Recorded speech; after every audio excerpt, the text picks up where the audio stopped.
So maybe you could start by telling me your name for the record. Jim Zigler. Can you spell that for me? Z-I-G-L-E-R. Perfect. Okay. Jim is obvious. Yeah, I got that one's good.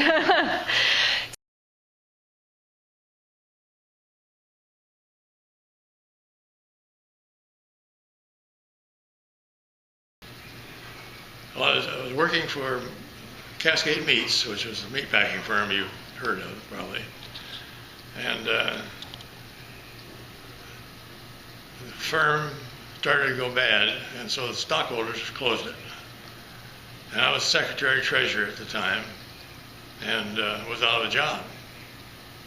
So after thinking about what I was going to do for a while, and my wife wondering what I was going to do too, I decided I'd like to try a restaurant and see what I could do with a restaurant. And she said, well, you don't know a thing about restaurant business. I said, well, people can learn.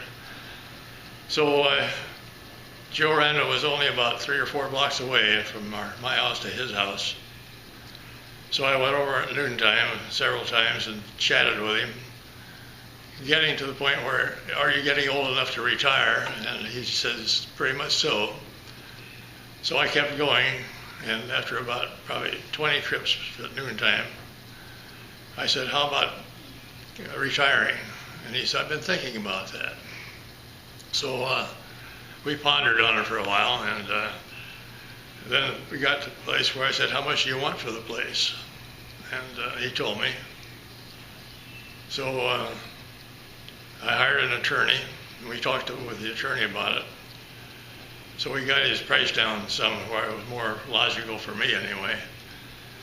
And he went for it. So the transaction went through, and I owned a restaurant. Plus the crew that was there, thank heaven, because they were the ones that knew how to run a restaurant, and I didn't. So, but I had a real good crew. And we did a lot of banquet work and wedding receptions, all kinds of stuff. Flight feeding, even.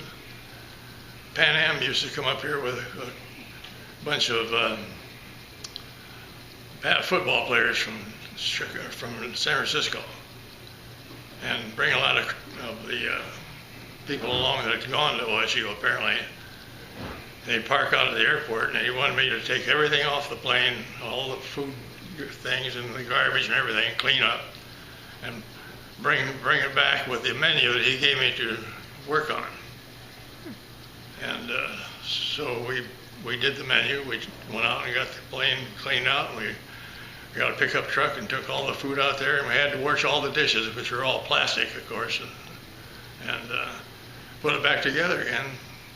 And he thought it was great, and gave us a chance to bid on the time. There was no bid the second time they came up. They just said, do it. So we did. Wow. So we got kind of involved in food, flying food. Very cool. And that was out at the Salem airport here? Yeah. Okay. Mm-hmm. Yeah. Okay. There were I think about 90 people on the plane, something like that. Wow. All trying to get OSU to win. Good boosters. Yeah, good boosters. Place to hang your hat and coat, and the bar immediately to the right, and the cashier about 10 steps in, who would take your money, $1.25 for lunch, $2.50 for dinner, and send you to a table. And the waitress would take care of them. They ordered drinks, you'd head to the bar, and had a good staff of waitresses. I had bought new equipment for the kitchen too, which was a bunch of old stuff back there. And when he built the building, he had a nice basement down there, and he had parties down there, but he had no way of getting there except out through the building, down the steps, and back in again. If it rained, your food got wet or whatever, that was at each end. So we fixed that, put a stairway inside the building, and so in order to get the dirty dishes up afterward too, we had a rig that would do that, which we got from the one of the clubs downtown that burned. Where was that? Anyway, we bought the remainder of that and took it out and put it in. So now we have something to raise and lower the dishes with. So it's just that, trying to get the thing going the way I wanted it to go instead of the way it was doing, and make it more profitable or easier to do, easier to work.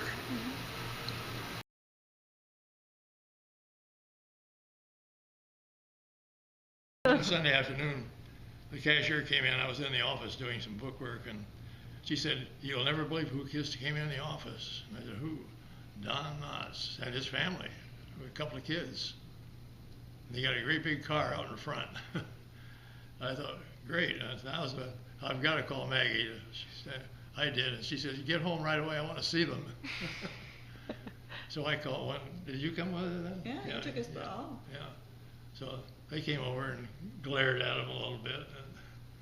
But they had a nice dinner, and I went back and talked with him a little while. And he wanted to know if he could get a drink. And I said, "Sure, come on up to the bar." And so I got him a drink and chatted with him for, maybe 10 minutes or so. Real nice fellow. And they had an old, one beat up, a big old car that looked like it might have come from England, kind of a big sedan thing that had a lot of stuff on it and everything. Probably cost him a fortune, but they hung around and stayed all night somewhere in town and went on south. But they'd been on a trip up through the Northwest. But it's kind of fun talking with him.